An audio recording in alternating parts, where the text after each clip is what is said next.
Welcome back to Keen on Australia. We're here for another episode, and this one we're going to talk about something that's really important, getting a rental when you first move. We're the number one podcast for moving to Australia and advice for how you do it and when you get here. So today's a big episode. We're going to talk all about rentals, where you look for them, how you apply for them, what you need to do, how can you apply, and it's going to be an interesting one. We've got someone on the show to help me today. We've got Carrie-Ann, the rental manager from Keen on Property. Why don't you tell us a bit about yourself? Yes, well, the first thing you can tell from my accent, I'm not from Australia. So I have made the move myself. I've actually moved country twice. So I'm originally from central Scotland, so smack bang in the middle of the country. 2015, that brought about my exit from Scotland, and I moved to New Zealand with my boyfriend at the time, now husband. And we set up life there for 10 years. And then ultimately, well, coming up on about a year ago, the move happened to Australia. And yeah, the rest is history, as they say. I've always worked in property of some description, started off in architecture many years ago, progressed through project management roles and such, and that ultimately led me into property management. So I was a property manager in Australia and New Zealand, and done that for about 3 years in total, before I joined Keen on Property. Awesome. And now you spend your days helping our clients get their first rental home. Yes, yeah. Well, it's good to have had the experience myself, know what all the pressures are, what we need to do when we need to do it. So it certainly helps. And yeah, it's good to make those dreams come true for other people, like people have done for me. That's awesome. So, how's this for a weird one? 2024, we did a show on rentals. That was with Naomi from Baber and Co. And we talked about the sort of stuff we're going to talk today. You've moved halfway around the world, literally. Like you just about couldn't get any Yep. further away with Scotland. How small is the world? So I've previously chatted to Naomi and having a good old chat about Scotland, we realised we're from the same town. Like literally, where we grew up would maybe be about 20 minutes away in the car. So to have that connection with someone when you've, like Darren said, literally moved to the other side of the world and meet someone 20 minutes from where you grew up, it was one of those things you can't make it up. We went to all the same nightclubs. We knew exactly where everything was that we spoke about. And yeah, it's just such a coincidence that you meet someone so close to you grew up, literally on the other side of the world. It's crazy, isn't it? You can travel Yeah. that far, move twice countries, and then end up with someone from just down the road in another town, Yep, from the other side of the world. exactly. You wouldn't believe it. Oh, well, let's get into it. Where is the best place people are going to find rentals? So the main one for Australia would be your realestate.com.au. That's the most widely used ones. We do also have domain.com.au, not quite as big as real estate, but those would be your two main websites. All your big property management companies, they use all their listings go onto these websites. So that's definitely the best place to start. Yeah, and Domain's probably a little bit more popular in places like Melbourne. I think it might even be popular in Perth. We don't do much with Perth, but by far, like you say, realestate.com is the main one for Queensland, that's for Yeah. sure. And then if people are looking at property houses on there, etc., and then they think, oh, what about Facebook Marketplace or Facebook groups? Facebook, look, it can have legitimate listings on there, but you do need to be a bit more cautious. You would predominantly get private landlords on there. So when we refer to a private landlord, that'll refer to the person that owns the house. So they're not using a rental agency. And you may also see like group listings, so like share houses.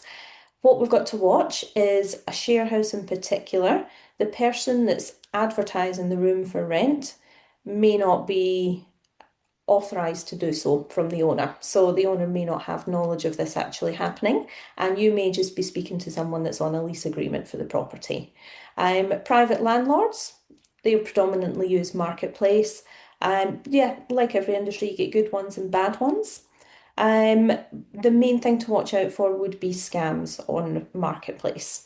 If a listing seems too cheap to be good and to be true, chances are it probably is.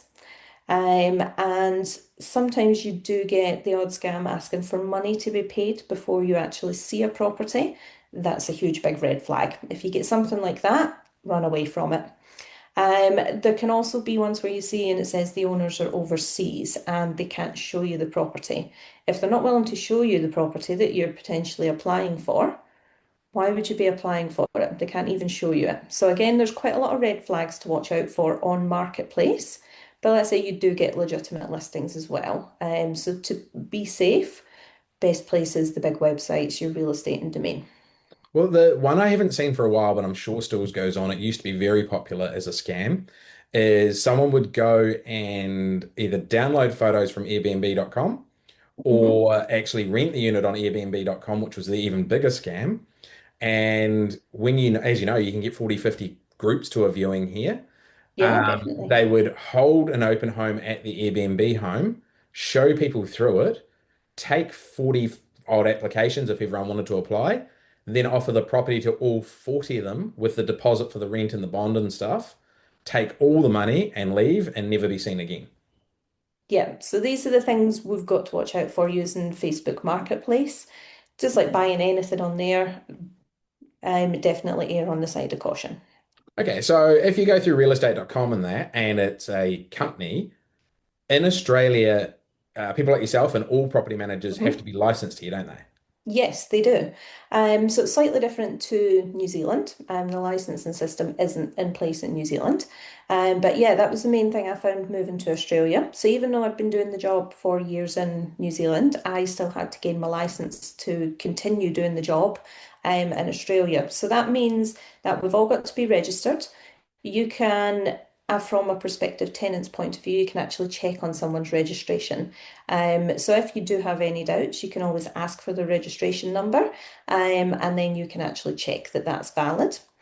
There's also quite strict rules around it. We've all got to go through training, all got to keep up with our continued professional development. So that's keeping up with all your legislation changes, and that's got to be done on a yearly basis. So there is quite strict conditions with it, but it brings in a bit more safety for potential tenants. Yeah, and that's the big one. Like obviously the big Yeah. companies are pretty obvious when they're on the websites like Harcourts or anyone like that, the big companies. But if you Mhm. find a small renters agency and you're at all concerned they're not real, just ask them for their real estate license number. Yeah. Or if you want, there's a website you can check it up on. Just Google Queensland Real Estate License Register. You can bang in the company's name, you can bang in the agent's name. Just be careful sometimes with some of the agents, their name might not exactly match their legal name. So that's when you're best to ask them if you're at all worried. And anyone that won't produce one for you, just walk away. It is a number we literally carry everywhere. We normally have it on the wall in our office. So everyone knows their own numbers. If no one won't produce their real estate license number to you, that is the biggest red flag out there by far. Yeah, definitely. What about the private landlords? Do you have to be a little bit careful there because they can operate with no license, no trust account, everything, can't they? Yes, yeah. So the private landlords, like I said, you get good ones, you get bad ones. You can find they can be a little bit more flexible with things, not quite stick to legislation as strict as some of the big agencies will. They may be more open to negotiating things like pets, they may be a lot more lenient on that. But you've also got to bear in mind they may not be as structured as a rental agency. So when I refer to that, if you like your trust accounting, when you pay your bond each week, you pay your rent and things, you would normally get a receipt back from an agency. You may not get that from a private landlord. Then they may also be a bit more reluctant and harder to deal with if issues arise. So yeah, not saying everybody is, but yeah, it can be slightly more difficult and not quite as regimented. Nice. Then over here, you've used the website, you've found some houses, etc.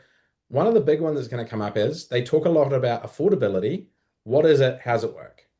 So Why is it important? affordability, yeah, so affordability is the cost of the rent versus your gross income, and that will be on the full application. So if you've got mum and dad, it would be combined. So they normally look at around about 30% of the gross income into the property. So if you're looking at a property that's, say, $800 a week, they'll be looking for a household income of about $2,600 per week, and that will be after tax.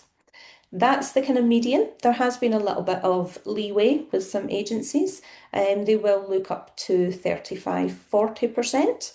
But we've got to be careful from an application point of view. There's no point in you putting all your time and effort into applications if this affordability scale doesn't match up. You're just simply not going to be looked at if you're applying for a property that is way above that threshold. And the threshold, that number is not just one person's job, it's the total income for the whole house, isn't it? Yes, it is. Yeah. So when we say 2,600 per week after tax, that would be like if there's mum and dad, that would be both of the incomes combined. What about savings? Say they've got a bit of money in the bank. Um, how does that work? How much do they sort of need to realistically have? What counts? What doesn't count? So really the big thing, savings helps a huge amount if you haven't secured employment for coming over. Personally, when I moved, neither me or my husband had secured employment. So we fully relied on our savings as financial on our application. So potentially you could be selling your property for moving to Australia. So if you can prove what funds you're going to have left after a mortgage has been settled, um, yeah, so that's the kind of main thing. We really want to build confidence for the property manager that you're applying to, that you have funds to sustain paying the rent on the property while you do that search for a job. If you do have jobs, fantastic. That makes everything a little bit easier. But I would also include what savings you have as well, just for that extra bit of financial security. That ticks off some things. So they've found a property, they can afford it. What do they Yeah. need to do next to apply for the property? What are they going to need? So most agencies will do online applications. So the big application one online is called To Apply, and the agents will typically supply you a link to access that. So you're going to need documents ready. Time is definitely of the essence when you're doing applications. So I would always get everything ready before you actually go and view properties. So as soon as you viewed it, bang, you can get your application in. So you're going to need two forms of ID. Most common ones would be a passport and a driving license. Overseas ones are perfectly acceptable if you're moving into the country. No problem with that. You're going to need your financial things, so your proof of income, as just discussed, or your savings. So that those could represent something like bank statements, that kind of thing. You're going to also need references. So your best one by far is a rental reference. So that could be from a property manager you've dealt with. If you're a homeowner, that's not always going to be available to you. So then we look at slightly alternative people that could provide it. So I personally used my real estate agent that sold my house. So they had been to the property, they'd seen it, they'd interacted with us on numerous occasions, seen how we presented the property. And so they're always a good one to go with. And your neighbours, if you've got a good rapport with them, they can also vouch for how your property's been presented over the years.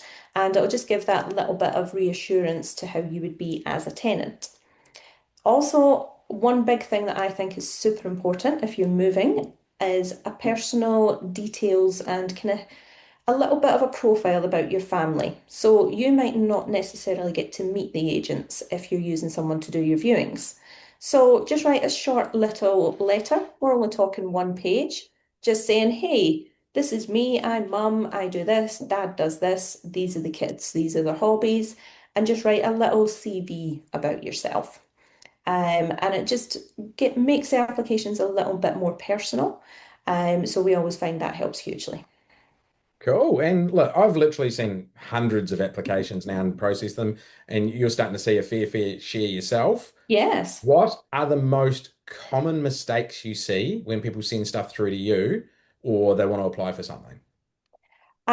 Incomplete applications would be a huge one when I was a property manager. If you don't have everything there, everything ready to go when you submit, if you miss one thing out, you simply get put in the too hard basket. There can be 30, 40, 50, even 60 applications on properties. The agents aren't going to come back to you and go, oh, hey, can you give me such and such if they've got 40 other applications that are fully complete. So make sure you put everything in, but you don't want to go overboard either. Try not to send an application in that's like 80 pages long. They're not going to spend time looking through 80 pages of documents. So, as much as you want to give all the information you can, just be mindful not to make it too big. Um, those would be the kind of main ones, because those will just get you discounted straight away. Yeah, I think one of the hugest ones I noticed when I was doing a lot of them, and I still see it a lot now, is people have their references and they'll have the phone number from overseas. So for New Zealand, for example, it'll be someone's cell phone number and it'll be 021 555 666, whatever it is, instead of being +64 21. And it Yeah. sounds so simple, but I don't think a lot of people realize if you've got 60 applications and you hit ring on the phone number and it doesn't work, that they just go too hard, next. Yeah, definitely, because not everyone is familiar with the overseas dialing codes for countries. So if you're coming from the UK and New Zealand, two completely different area codes that you need to be putting onto the phone numbers, and they're not going to know that. They're not going to spend the time looking at it and finding it out. Like you say, they'll just go too hard, next, and you'll get passed over. So what about if you want to make your application stand out? What's a real good thing you can do? I always say include a family picture. Make your applications a little bit more personal. So when you do the letter that explains a bit about your family, pop a nice little picture on there if you've been to an event. Make it personal, and put the effort into this letter. Don't do the bare minimum on applications.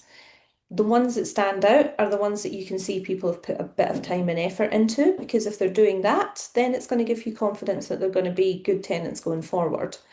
So I always say make a good bit of effort and make it as personal as you can. And what about if you got fur babies? What do we do with them?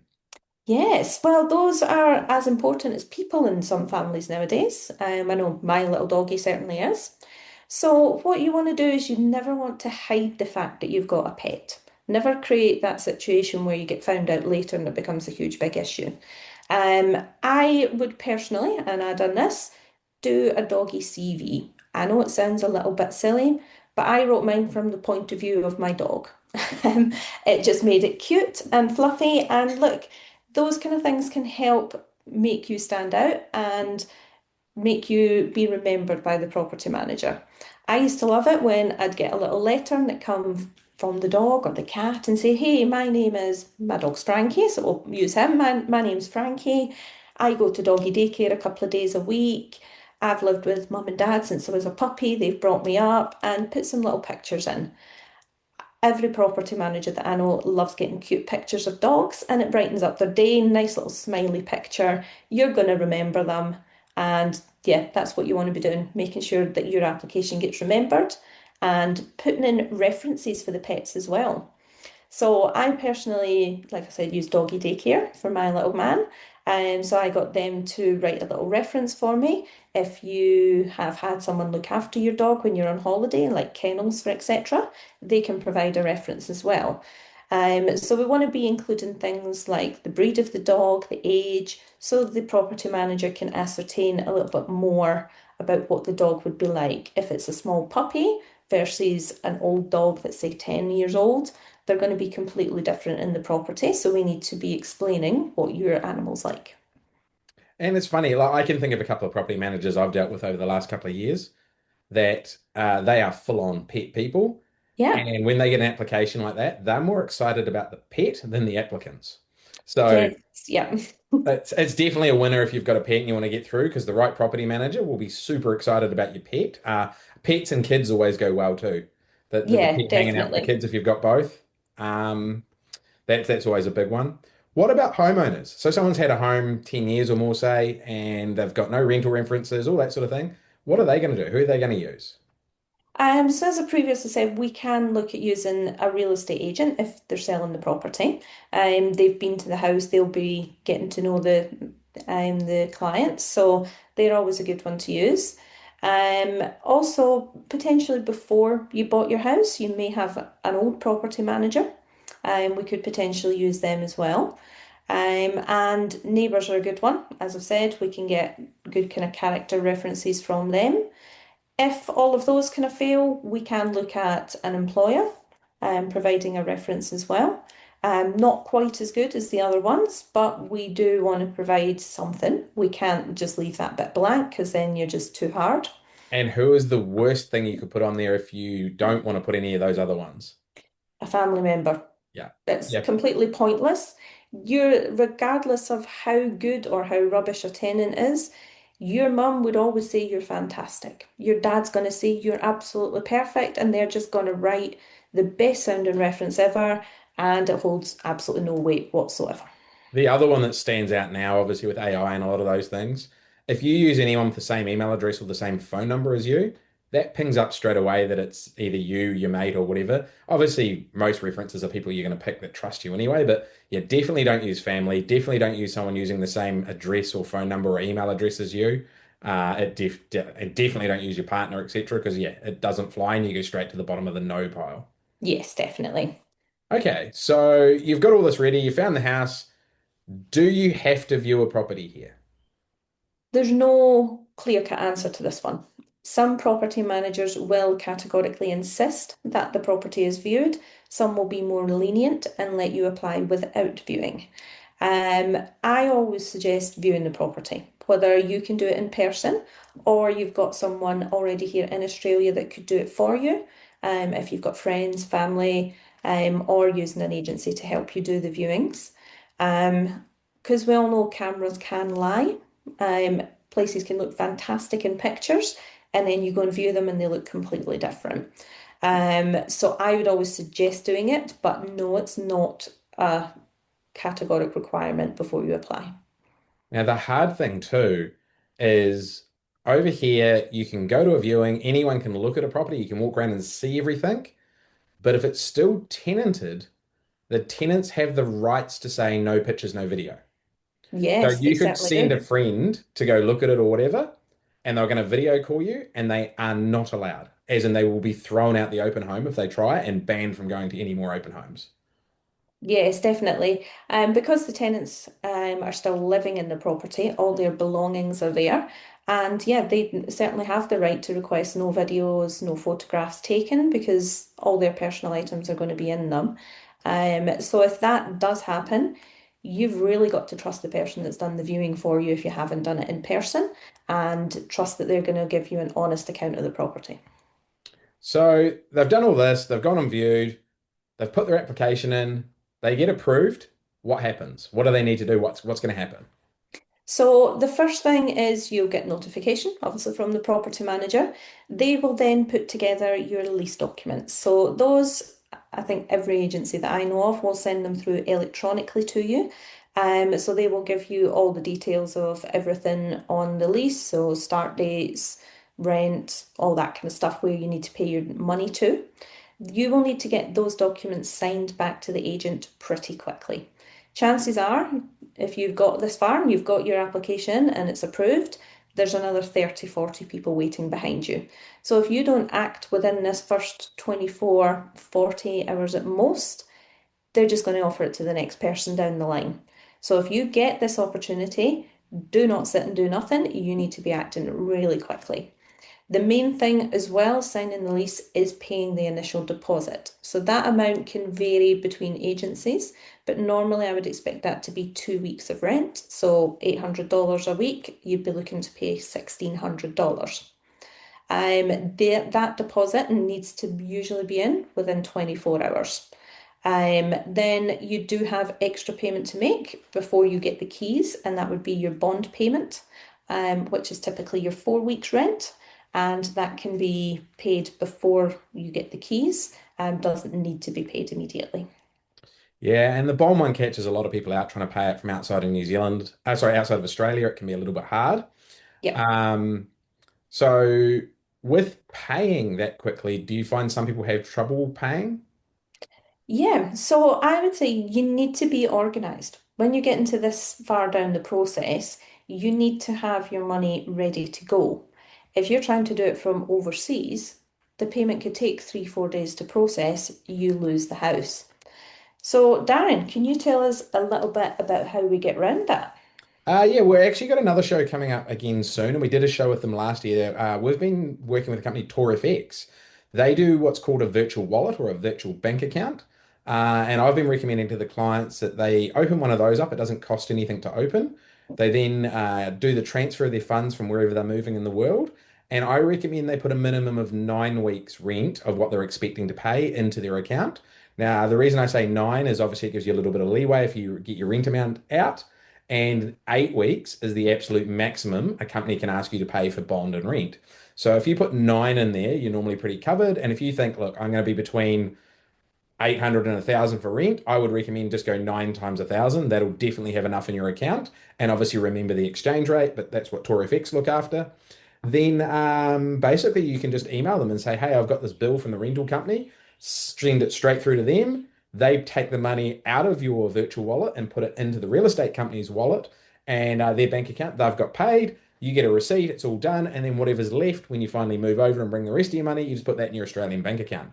But we've actually got TorFX coming back on to talk more about it because it's something more people probably need to know about because it is very hard otherwise. Because I don't know about you, but I haven't found a rental company yet that'll accept a credit card or a debit card to pay your initial rent. No, Um, not any that I know of. no, and like we occasionally do it for clients if we have to, but we have to add bank fees and all on top, so it makes it very expensive. Yeah. And it's a double transfer and all those sort of things. So yeah, I always recommend that's the easiest way I've found so far. Yeah, definitely. Because as I said, if we end up with delays on that payment coming through, you ultimately risk losing the property. Yeah, and unfortunately, it's people in the past that have ruined it for people. And this is Australian tenants as well as internationals. But a property is not done till the paperwork is signed and the money is paid. So everyone goes, "Oh, yeah, I'll just be another day. It's the bank's fault or this or that." Property managers have heard that story 10 times over of someone that's never going to pay. So unfortunately, everyone gets put in that book now. And literally, if someone hasn't paid within that sort of 24, maximum 48 hours, quite often they'll just offer it to the number two or the number three person on the list and they'll take it because they don't want the property sitting empty and they don't want to be mucked about. Yeah, exactly. So let's talk about locations and the realities of 2026 and moving. If Yeah. someone was going to come here to the Gold Coast, four-bedroom home, what's sort of the lower end you're seeing now of Gold Coast rent for a four-bedroom home? You're definitely looking in the more kind of northern parts of the Gold Coast if we're looking lower end of rent. You're realistically going to struggle to get anything under 700. There's the odd one pops up, but they're definitely smaller properties. You're going to be looking two bedrooms, potentially under the 700 if any come up. But 700 up the way, you're definitely lower end of the market. Okay. And what about smaller places like little units and stuff? They're a little bit cheaper. Yeah, so definitely if we're looking units, those predominantly are a bit cheaper than your proper family homes. That kind of 700 mark would be realistic for a unit, and depending on location and quality of it, of course. But your family homes, you're looking minimum about $800 a week, and those aren't going to be waterfront, they're not going to be near the beach, they're going to be on the smaller side. So it's really about building that expectation of what your money gets you in Australia. I suppose the bigger thing too is you've got to watch is some people look online, I've noticed this, at newer homes at $800 a week versus older homes at $800 a week. But there's generally no measurements on a rental website, and they don't understand some of the newer suburbs like Pimpamar. Some of Yep. the bedrooms are very, very small, and the whole home in general is quite small. So it looks wonderful in photos because it's brand new. But when you actually look at it on a map or you measure it with Google Earth or you go to the property and actually measure it, bedrooms being smaller than 3 by 3 is very common in those new properties. Yeah, definitely. Yeah, a lot of the viewings have done quite a lot in Pimpama, for example. I went to one four-bedroom home, looked fantastic on paper, pictures were great, brand new. You go into the bedrooms, you would get a double bed, and you would be lucky if you could fit a bedside cabinet on either side of it. And that was the entire room. So, like, you were basically having to walk sideways down the bed because there was that little room, and that's only a double bed. So if you're looking at queens and kings, they're not going to be fitting in these smaller bedrooms. So it is something to watch out with a lot of these newer ones in the newer suburbs. They look fantastic, but gee, they can be small compared to the older properties. And what about if you're talking about the outer areas of Brisbane? Obviously, the very middle of the city is quite expensive, but if you're talking outer suburbs, what about a four-bedroom family home up there? Yeah, but predominantly up in Brisbane, you do see slightly older properties. So those ones, look, you can pick them up between the kind of 650 to 800 mark. So you do go down in price a bit from the areas in the Gold Coast. But yeah, I would say 650 could be realistic. It's not going to be brand new. It's not going to be flashy or anything for that money, but it could get you a family home in the outer parts of Brisbane. Nice. And obviously, we've got cheaper homes and complexes and things like that up there as well. One thing people have Yeah, to watch too, I notice over the years in all the groups, a lot of people will ask, hey, don't know where to move, but I'm looking for the best suburb for my kids with the best houses. And they don't put a budget. And what some people need to sort of think about is the best suburbs on the Gold Coast. I just had a quick look right now. The most expensive home to rent in the best suburb right now is $11,000 a week. yeah. There is multiple homes over $4,000 or $5,000 a week being listed in the best suburbs. So people need to use a context of realistic budget for them and the word best or things like that. Because unfortunately, when you ask someone for the best, they're going to show you that and you're going to go, that's like more than what I want to spend a month. And that's the best though. So people need to use probably better terms with what they're looking for, maybe outline a bit more about what's important to them rather than emotional words like best. But then going back to that, if we are looking for cheaper options, what's a complex? Why don't you tell people what they are and what they're like? So I started off in a complex. I still live in one now that I've bought a property. So those can be slightly more budget-friendly options. So a complex is basically a big bit of land that existed, and they've built lots of little houses on it. So it has got private roads and things like that. So you come in off the main street, and it can be a circular road with all the houses bordering onto it. So you're looking more at a kind of townhouse if you're looking at them, or smaller, say, two-bedroom units. In those complexes, you do benefit from shared facilities. So a lot of them will have a swimming pool, some even have gyms, and those would be free for you to use if you stay in the complex. Because you're not a standalone home, like we said, they can be a slightly more budget-friendly option. And look, they're a good stepping stone to start with. We've talked of moving country. Chances are you're not going to know a lot of people. I certainly didn't when I moved here. So having that close proximity with all your neighbours, it can give you the opportunity to meet people, and some of them also are like little communities on their own. So it can be certainly a good stepping stone to start with. And yeah, it works fantastic for a lot of families. So we've been over how to get one, we've been how to find one, we've been over everything. What is the one golden tip you want to give people for moving that they should really need to do?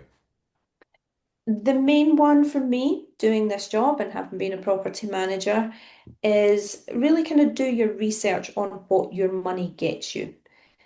Be realistic. There's no point in coming here and setting up your dream and going, hey, I want beachfront, I want this, I want this, I want this, and creating your big want list, and then you've got $800 a week. So you need to be realistic with what your money gets and look at areas that are going to be affordable for you. Don't set yourself up expecting the world, but you've not got the budget for it. That's going to be the main thing I would say to people. Just be realistic. And my biggest tip would be one that may not even apply to people that have listened to the end of the show. It's actually education, education, education. So, keenonproperty.com, we've got a heap of free education there. Obviously, Keen on Australia, we've got this podcast that there's 27 shows now that you can go back and listen to. There's lots of Facebook groups out there. Obviously, you've got ChatGPT these days. There's so much you can teach yourself before you want to move to understand it. Like, well, we made a whole series of videos just on what you need to do when you first set up. I've read so many times of people that didn't understand how to get their driver's license, open their bank account, all that sort of thing. It was so stressful and it took them months. Where when people watch the videos, they've done it in 24 hours. There's so much education out there that day, and we give away so much education for free. My biggest tip would be educate yourself about everything you can. And then for those things you can't do or don't have the time to do, hire someone to help you. Yeah, definitely. And I'll vouch for the videos that Darren's produced. I used them when I moved here. So me and my husband, we done all our research. We had a plan for our first 48 hours in the country. We knew where we had to go to get our driving licenses. We knew what paperwork we needed. We knew we had to go to the bank. We had to take this ID to open our bank account. So we had everything prepared. We looked at where everything was in proximity to where we were going to be and made that plan. And we had everything done in 48 hours. So there's no need for it to take a couple of months if you educate yourself and make a plan on what to do.